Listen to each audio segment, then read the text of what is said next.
ومن أحسن قولا ممن دعا إلى الله وعمل صالحا وقال إنني من المسلمين. Bismillah ar-Rahman ar-Rahim. Assalamu alaikum wa rahmatullah. Alhamdulillah, we have our brother Jesus Khan, Isa Khan here today with us in the studio, mashallah. Talk about some amazing stories. Alhamdulillah, we just finished up an amazing da'wah campaign in the World Cup. Alhamdulillah, shared Islam with a lot of people. A lot of people learned Islam, about Islam. A lot of people accepted Islam. But one of the things that we're talking behind the scenes, which obviously the videos about the World Cup, Ayra inshallah are going to release them. But behind the scenes with the different du'at, hearing the different stories, we have to sit down with the brothers in the studio to help, so our brothers and sisters can benefit from these da'wah experiences as well.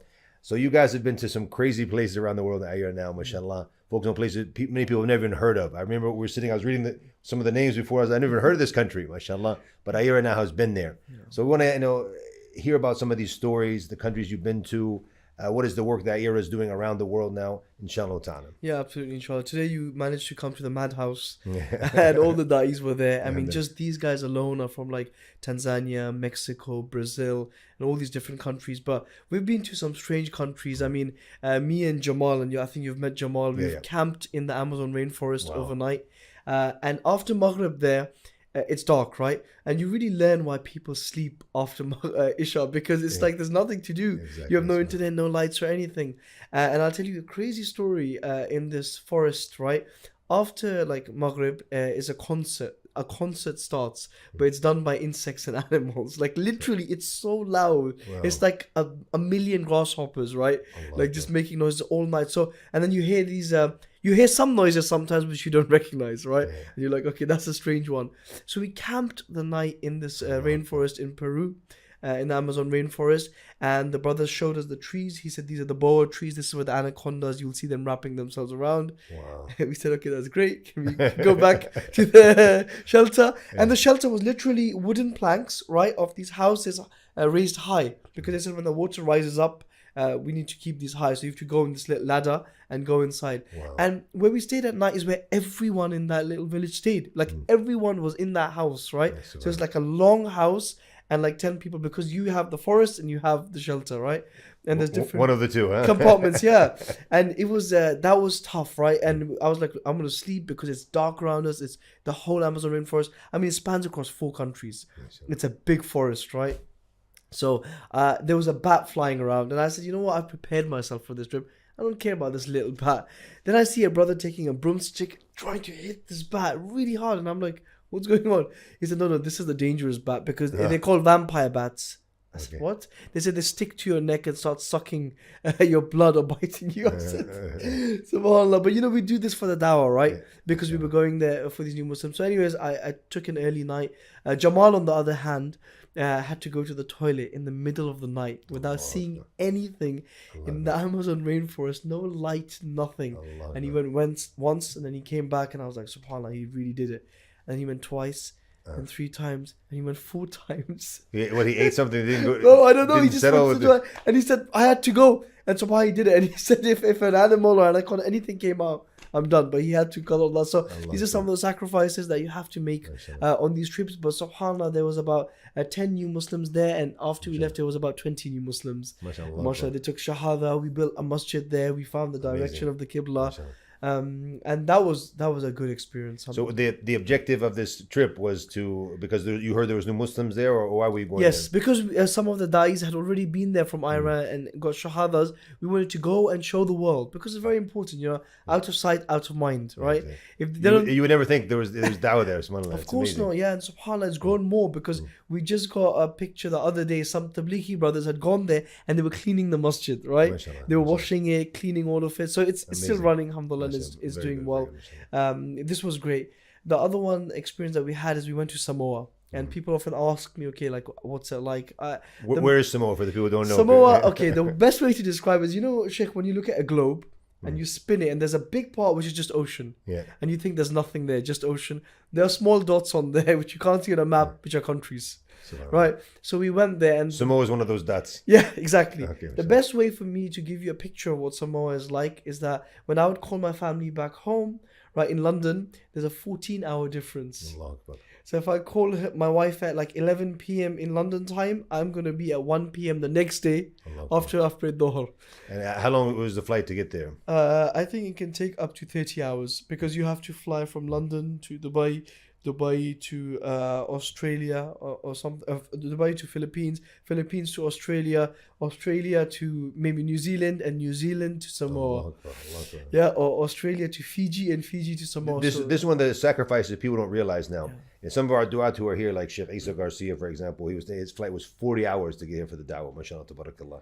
People don't realize this. They see more, even though the end production, someone filming or someone giving da'wah, they don't realize how long it actually took them to get here. And from flight to flight, he was in Colombia, I think 5 hours one flight, then he had to take another flight there into Turkey until he finally got here to Qatar, subhanAllah. Yeah, and Sheikh, I'd like to touch on a different point. Maybe you've experienced this as well. Sometimes when you show family and friends the dawah mission, you might send them the good parts because you don't want them to get bored, right? They might see, okay, you had some traditional food or you had this, and they think, whoa, that's the mission. You had a great time. Yeah. But you don't show them the difficulties. You don't show them a flight for 10 hours, right? And then you don't show them like the bed that you got at the end or the hotel or anything. So there's a lot of tests, but it's worth it. But I feel like Allah always tests people in the dawah. The trials are there non-stop. So Samoa was tough, and we finally reached there. We really didn't know anyone, but we met Dr. Stanley. He had translated the whole Quran to Samoan. He had fought the government who was trying to ban Islam, and he was like, you cannot ban this religion, and he won, right? And he took Shahada a very long time ago. He sparred with Bruce Lee.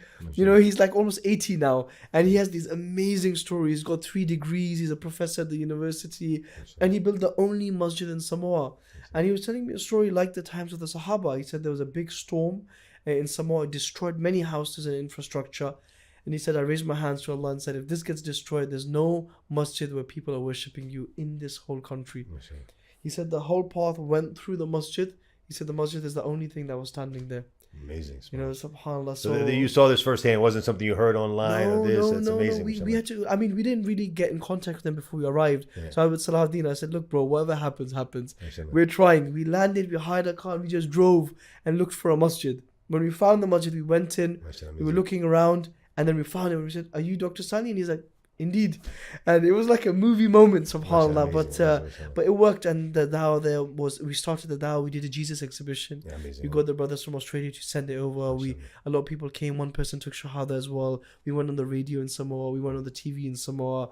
We had a newspaper article on us. It was great, alhamdulillah. Very good, mashallah, alhamdulillah. So what about some of the other work now that IRA is doing around the globe, any different countries?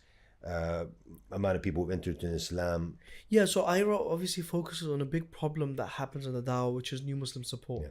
A lot of the times we get shahadas and there's not new Muslim support.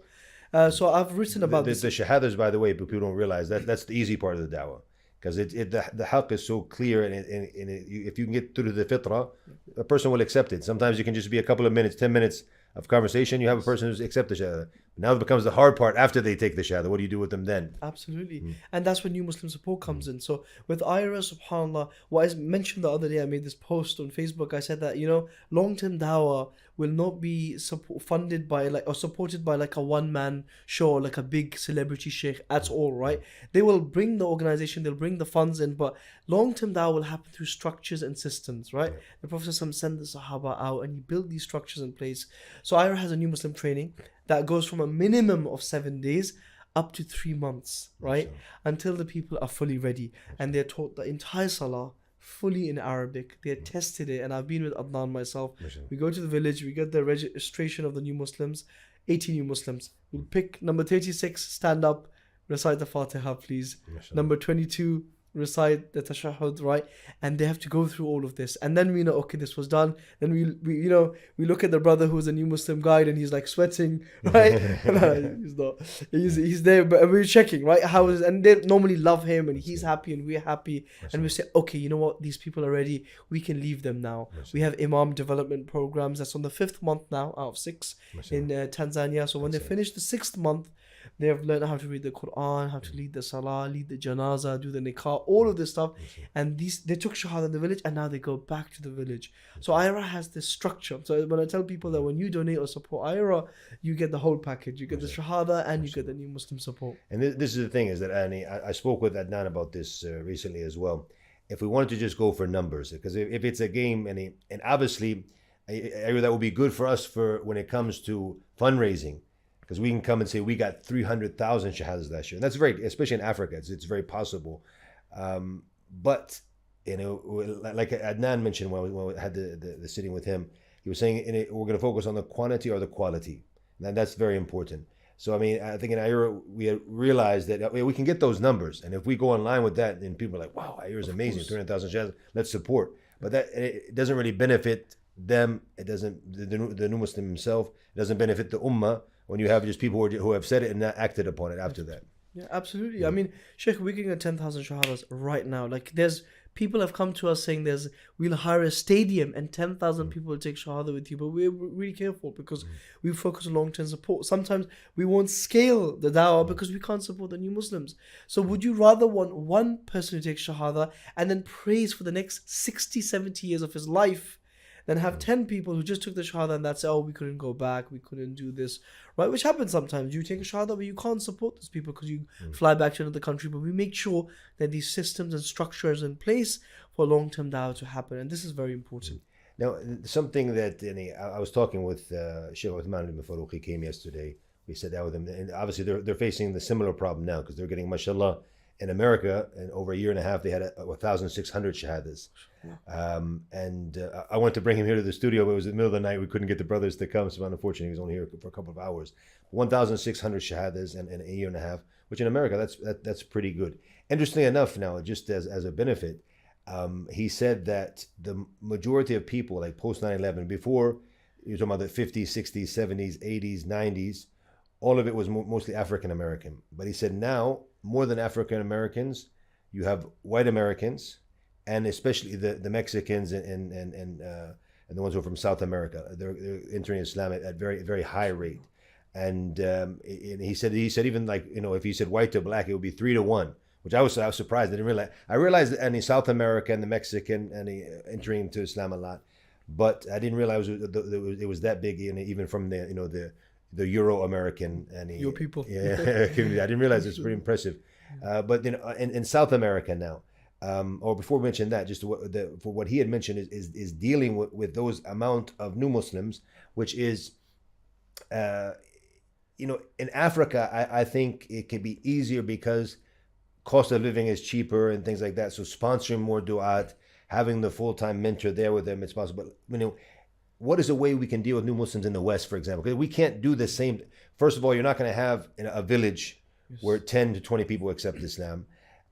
Employing the amount of du'at like we have in Africa, it's not realistic in Europe. Full-time mentor, full-time new Muslim support, full-time OSs. So, what is a way you think we can deal with it? Because it's a crisis all around the world. It's a big problem. I mean, look, Sheikh, like you mentioned, it's £10 to do a new Muslim program in Malawi for somebody for like a week, and it's £100 in Philippines, right? And the prices go up and down. And so we tell people, look, you missed your opportunity. Malawi night fundraiser is finished. Now it's this is it. So we have different costs. I personally feel like in Europe and USA, the solution is volunteers. You have to get good amount of volunteers who can dedicate their time on the weekend or throughout the week who can do this, because it would become costly. If you've got 1,000 new Muslims, right, and you're spending like $1,000 on all of them, that's $1 million, right? Yeah.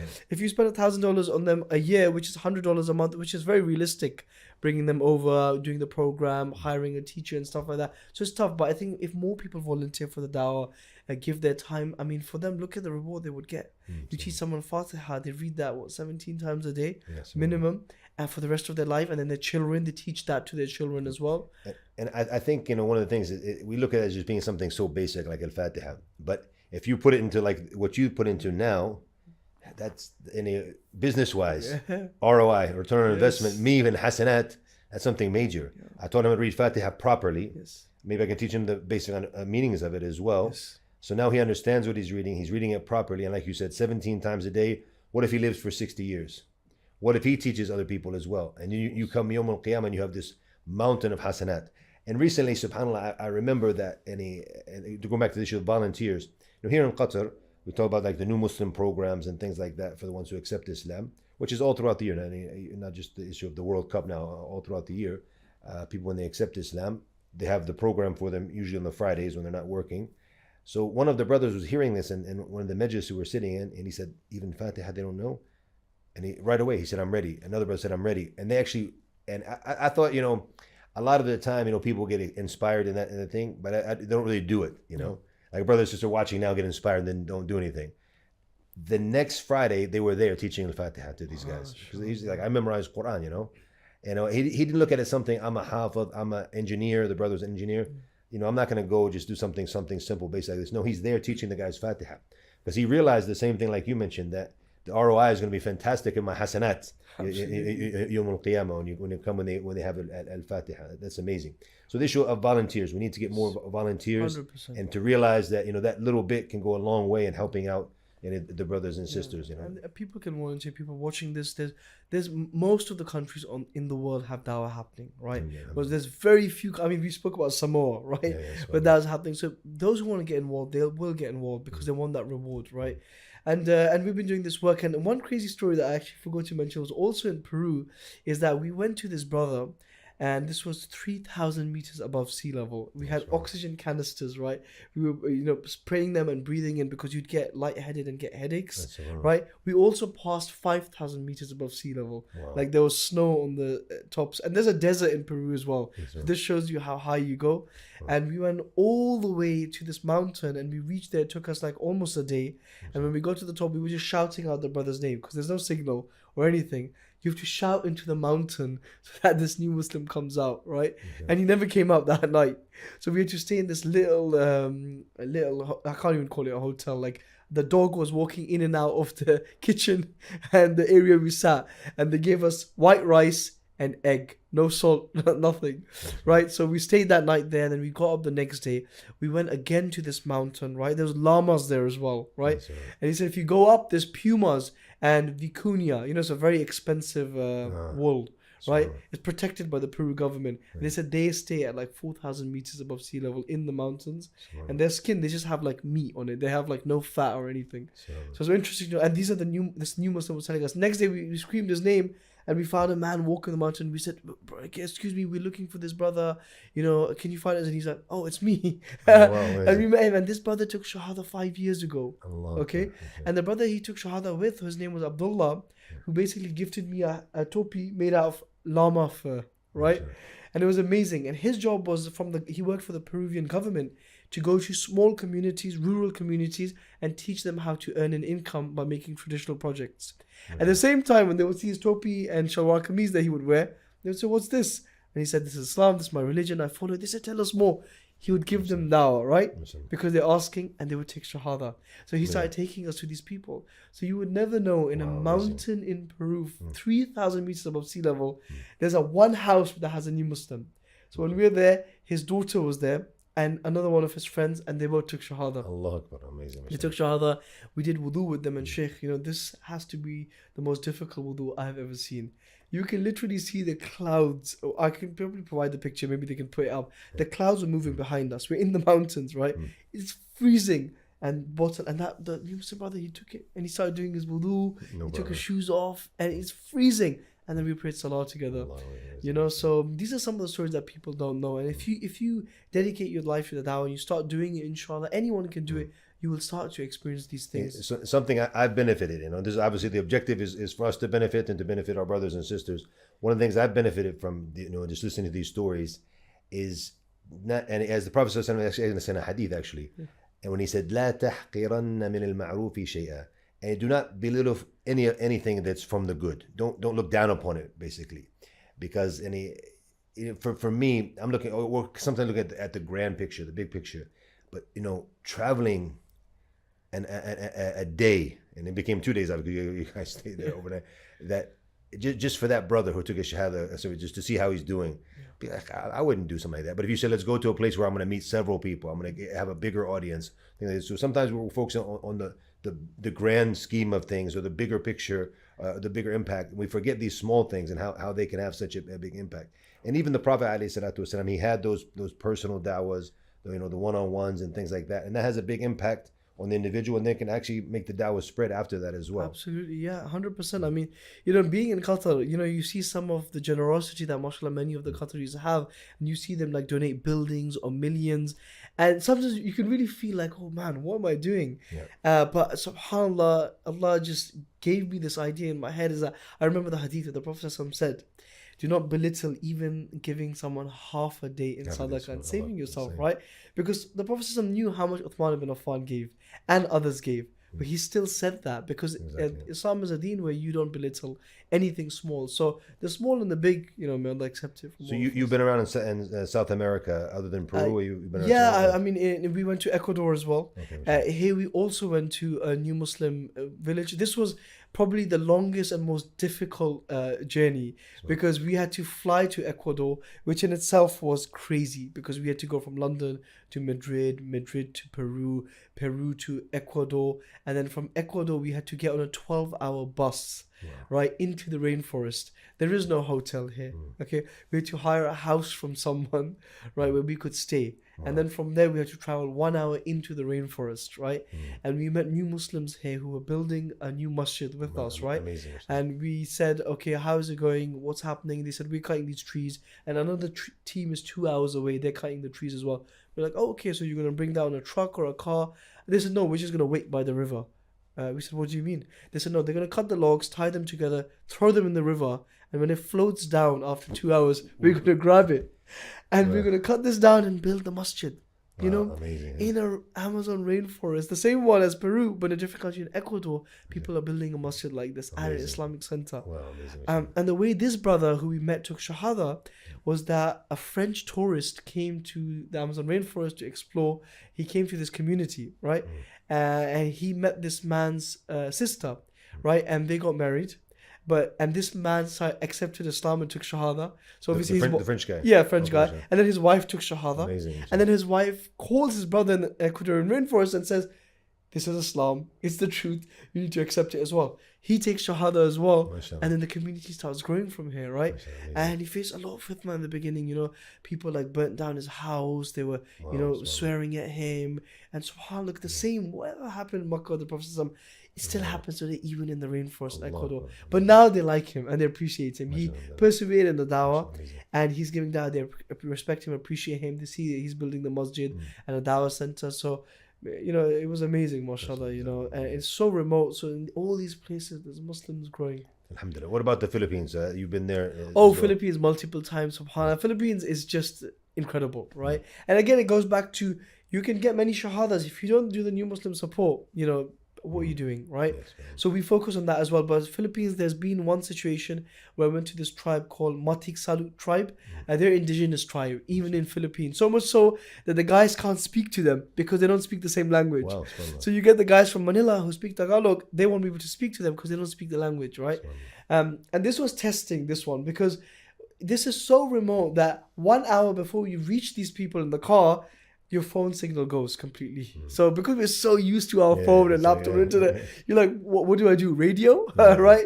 Or what do I do? And it's nothing. So when they contact us, they have to go an hour on a motorbike and then call us saying, we're having problems or when are you guys coming? And then they travel back to their town just for communication because it's in the mountains. So we reached this place and subhanAllah, it was so worth it because once we reached there, the people were there. 600 people took their shahada. And I remember this is one of my greatest memories, subhanAllah. 600 people took shahada, and then we came back after a month and we did a new Muslim camp for them for a week. Amazing. Right? And it was amazing, subhanAllah. And that was incredible. It was a really, really surreal experience, and they were there, they were happy we came. They don't know much about Islam, and so many of them took shahada, and it was so remote. And there was one brother who stayed there who had a masjid in his house. He had built a little room inside his house. I mean, think of that. And he said, hopefully more people will come now, more Muslims will come here. And there was a group of women I'll never forget. They're old women, right? And they're wearing this traditional red clothing of theirs, right? And they have these big necklaces with beads, right? And we said, where did you come from, right? They said, we came from behind the mountain. It takes 4 hours for us to walk. And I said, why? Why did you walk 4 hours to come here? You know what they said? Allah. And that was just a spine-chilling moment for me, right? Because they were in this new Muslim camp and they're reverts, and that's what they said, Allah. They said we wanted to learn about God and learn about this religion and stuff. And subhanAllah, may Allah bless these women, right? Old women walking 4 hours here, 4 hours back, right? For something like this. So it's been incredible, to see these people. It's inspiring for us. We've been Muslims for so long, right? So many of us are born Muslims, but you see these people and they're like stronger than you, in the beginning. MashaAllah, Allah bless them. Ameen, Jazakallah khair. Also, one of the things I'm benefiting learning this as well is looking like for uncharted new lands and different things, and to be creative in the da'wah.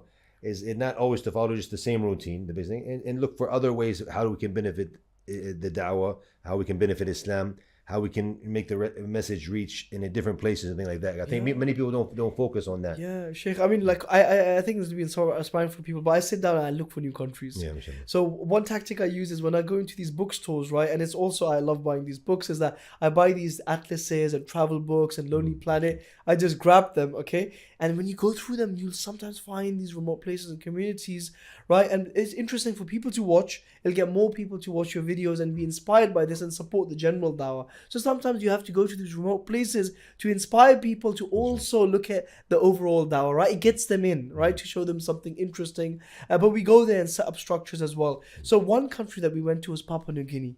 Now this was also really far and very unique. And this was an intense dawah experience. Where exactly is this Papua New Guinea? Papua New Guinea is 4 hours from Australia. So Australia itself is really far, okay? And then after that, another 4 hours after Australia, we go to Papua New Guinea.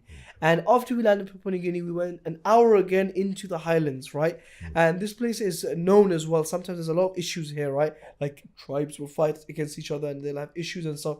But we went there, we found a da'i, and he said, come and give them dawah. Once we got there, we gave dawah to everyone. And we're used to this, right? So we said, okay, who's ready to take shahada now, right? And we're like, get the camera ready, right? There's going to be like 100 people.